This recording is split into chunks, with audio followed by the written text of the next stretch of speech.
ब्राह्मण, देव शिरोमणे, तुम सदा समस्त जगत के उपकार में लगे रहते हो।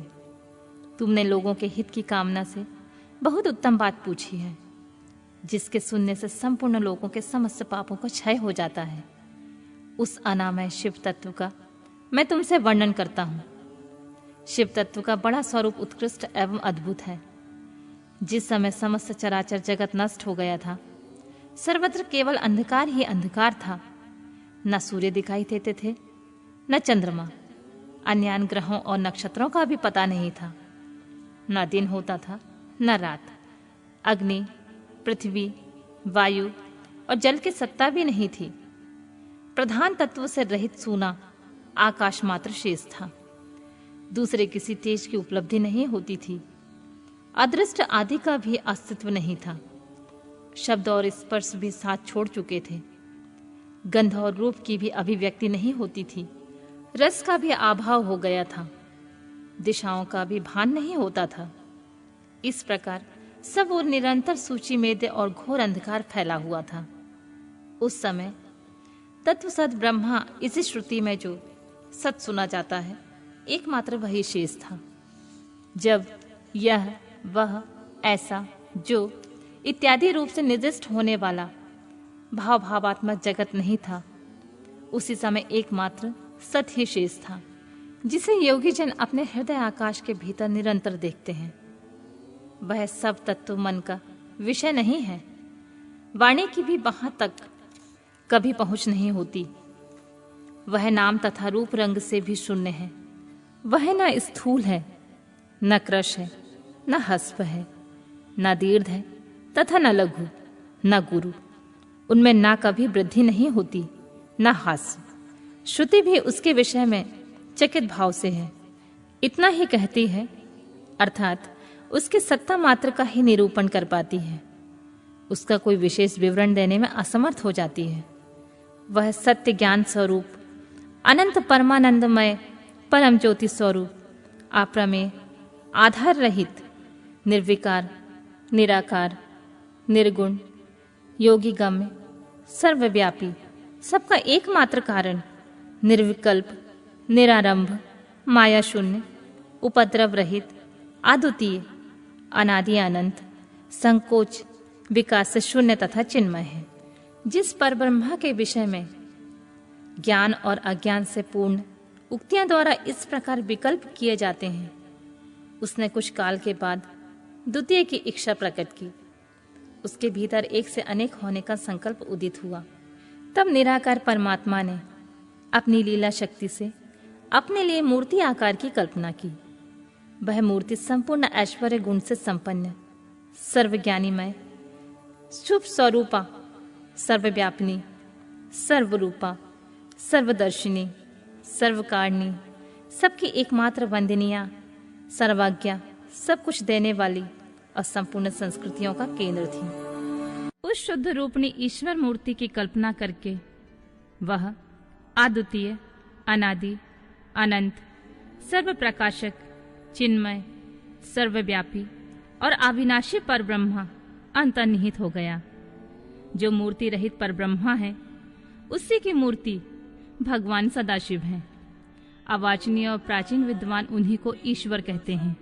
उस समय एकाकी रहकर स्वेच्छा अनुसार विहार करने वाले उन सदाशिव ने अपने विग्रह से ही स्वयं एक स्वयंभूता सृष्टि की रचना की, जो अपने श्री अंग से कभी अलग होने वाली नहीं थी। उस पराशक्ति को प्रधान, प्रकृति, गुणवती, माया, बुद्धि तत्व की जननी तथा विकार रहित बताया गया है। वह शक्ति अंबिका कही गई है। उसी को प्रकृति सर्वेश्वरी, द्विदेव जननी, नित्या और मूल कारण भी कहते हैं। सदाशिव द्वारा प्रकट की गई उस शक्ति की 8 भुजाएं हैं। वह शुभ लक्षणा देवी के मुख की शोभा विचित्र है। वह अकेली ही अपनी मुखमंडल में सदा एक सहस्र चंद्रमाओं की कांति धारण करती है। नाना प्रकार के आभूषण उनके श्री अंगों की शोभा बढ़ाते हैं। वह देवी नाना प्रकार की गतियों से संपन्न है। उसके खुले हुए नेत्र खिले हुए कमल के समान जान पड़ते हैं। वह अचिंतनीय तेज से जगमगाती हैं।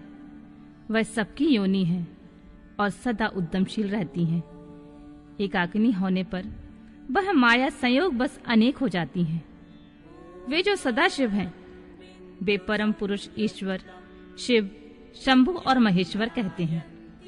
वे अपने मस्तक पर आकाश गंगा को धारण करते हैं। उनके भाल देश में चंद्रमा शोभा पाते हैं। उनके 5 मुख हैं और प्रत्येक मुख में 3-3 नेत्र हैं। उनका चित्त सदा प्रसन्न रहता है। वे 10 भुजाओं से युक्त और त्रिशूलधारी हैं। उनके श्री अंगों की प्रभा कपूर के समान श्वेत गौर है। वे सारे शरीर में अंगों में भस्म रमाए रहते हैं। उन काल रूपी ब्रह्मा एक समय ही शक्ति के नाथ शिवलोक नामक क्षेत्र का निर्माण किया था। उस उत्तम क्षेत्र को काशी कहते हैं। वह परम निर्वाण या मोक्ष का स्थान है जो सबके ऊपर विराजमान है। वे प्रिया, प्रियतम रूप, शक्ति और शिव जो परमानंद स्वरूप हैं, उस मनोरम क्षेत्र में नित्य निवास करते हैं। काशीपुरी परमानंद स्वरूपणी है। मुने, शिव और शिवा ने प्रलय काल में भी कभी उस क्षेत्र को अपने सानिध्य से मुक्त नहीं किया है।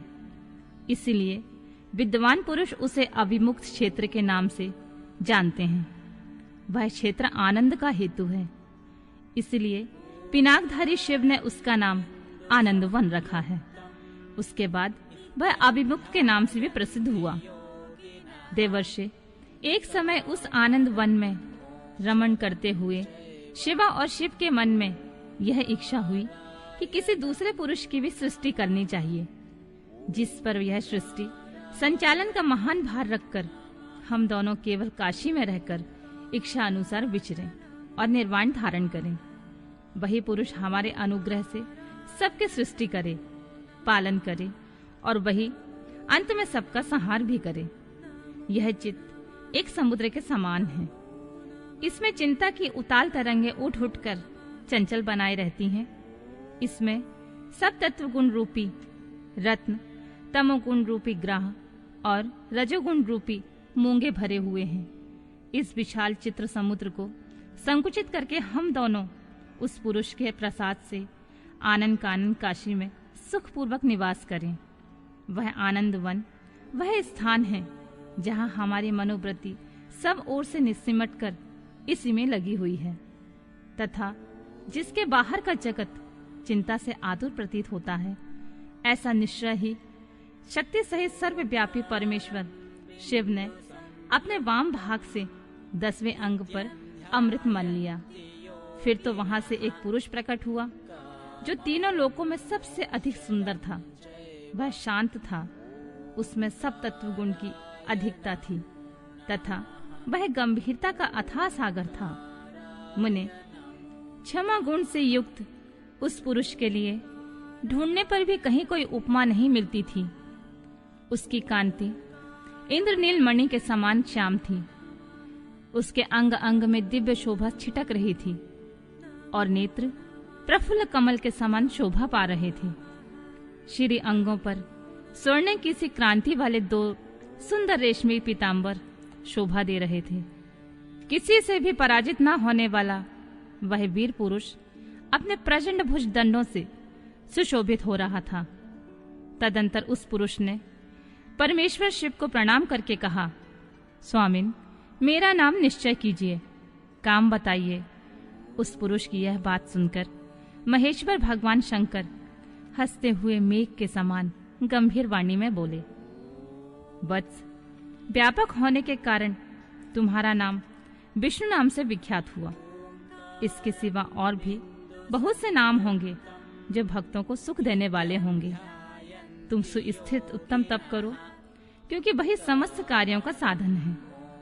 ऐसा कहकर भगवान शिव ने श्रास मार्ग से श्री विष्णु को वेदों का ज्ञान प्रदान किया। तदंतर अपनी महिमा से कभी च्युत न होने वाले श्री हरि भगवान शिव को प्रणाम करके भारी तपस्या करने लगे और शक्ति सहित परमेश्वर शिव भी पार्षद गणों के साथ वहां से आदृश्य हो गए।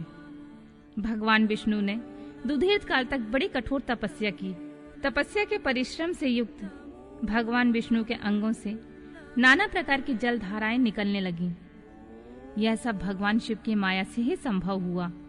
महामुने, उस जल से सारा आकाश व्याप्त हो गया और ब्रह्मरूप जल अपने स्पर्श पात्र से सब पापों को नाश करने वाला सिद्ध हुआ।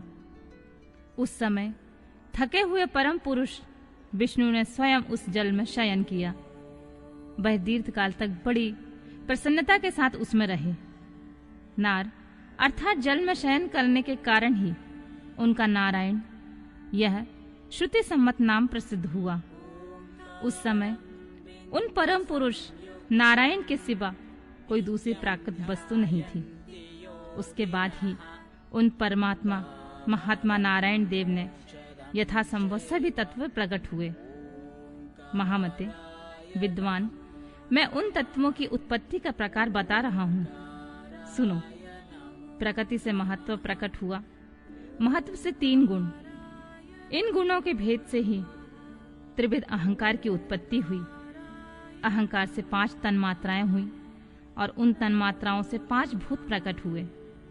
उसी समय ज्ञानेंद्रियों और कर्मेंद्रियों का भी प्रादुर्भाव हुआ। मुनिश्रेष्ठ, इस प्रकार मैंने तुम्हें तत्वों की संख्या बताई है। इनमें से पुरुषों को छोड़कर शेष सारे तत्व प्रकृति से प्रकट हुए हैं, इसीलिए सबके सब जड़ हैं। तत्वों की संख्या 24 है। उस समय एकाकार हुए 24 तत्वों को ग्रहण करके वे परम पुरुष नारायण भगवान शिव की इच्छा से ब्रह्मरूप जल में सो गए।